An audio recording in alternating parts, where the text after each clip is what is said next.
Sorry, I just want to go on a little tangent on why I think NRG should change their Ascent comp and why this could have made the difference between them and Lev in their game that just happened.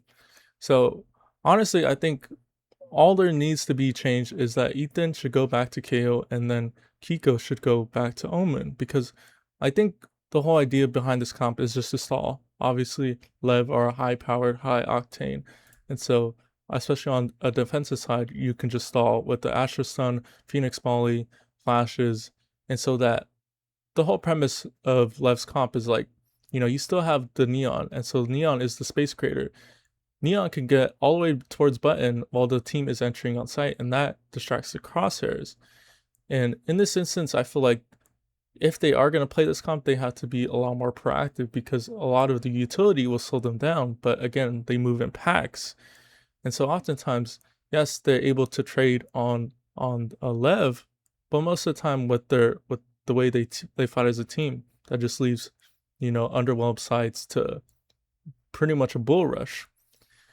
And honestly, like I think it's just something so simple because if I look previously back on their games that they've done a bunch of comp changes where Kiko was playing uh Kiko was playing Jet and then Mono was also playing Sage at one point and then Ethan was playing Omen. And I think in that instance, yeah, maybe that's worked and that's something they did try at EWC, but it isn't something that's like permanent. And I think the issue with NRG and where they're trying to find themselves is like balancing the aggressiveness and the like basically anti and like trying to prevent others from playing their game because in an ideal world, if you stop Live from playing their game, then we haven't seen that. We haven't seen like a team, how do they respond? And most of the time with young teams and how they respond, they just don't know what to do. They just pretty much crumble. But with Lev so like ideal in their identity, they just continue to play like no matter what even if they all get killed like within like 4K, they just continue to go on and have really good game plans about how they because they just believe in the game plan. And I think it was really interesting. It was really interesting going into London, Masters London, because you would think, oh, how would they change their comps? But they ended up not really changing anything. And you would think, oh, with the same comps, would that not lead to them like kind of like stalling out and not having that much success? But they've actually leaned into it.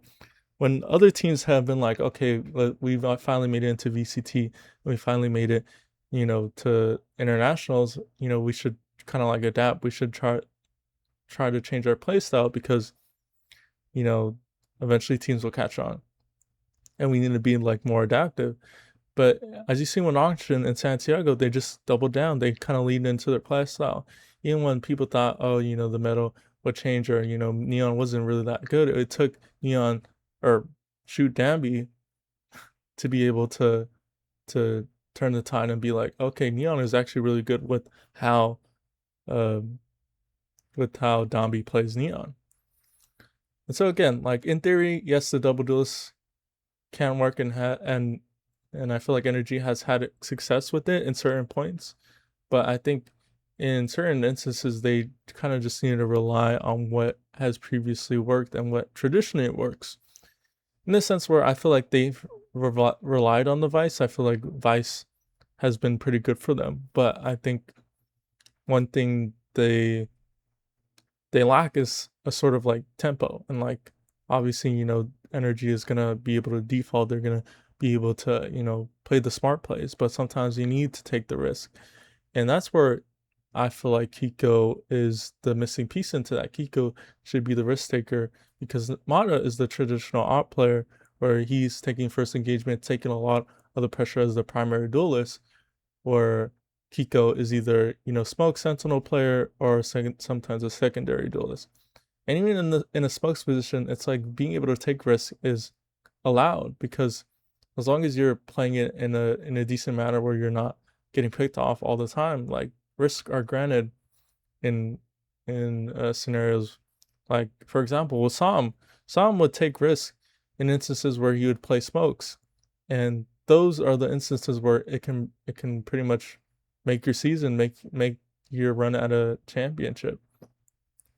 And so I think when it comes to the matchup, uh, when it comes to the matchups, I think it's just about how they choose to adapt and how they choose to commit to a game style, because a lot of teams are anting, a lot of teams are prepping, but I feel like the best teams, at least recently, have developed their own styles, and most teams are trying to counter it to them. And I feel like NRG has a lot of success domestically, but when it comes to international, I don't know, maybe it's just because, jet lag, and maybe a common thing people haven't been talking about is that they're one of the last teams to play at EWC for the qualifiers to be able to qualify for EWC. And that left them with a week worth of prep. At least that's what we can at least imagine, or at least theorize.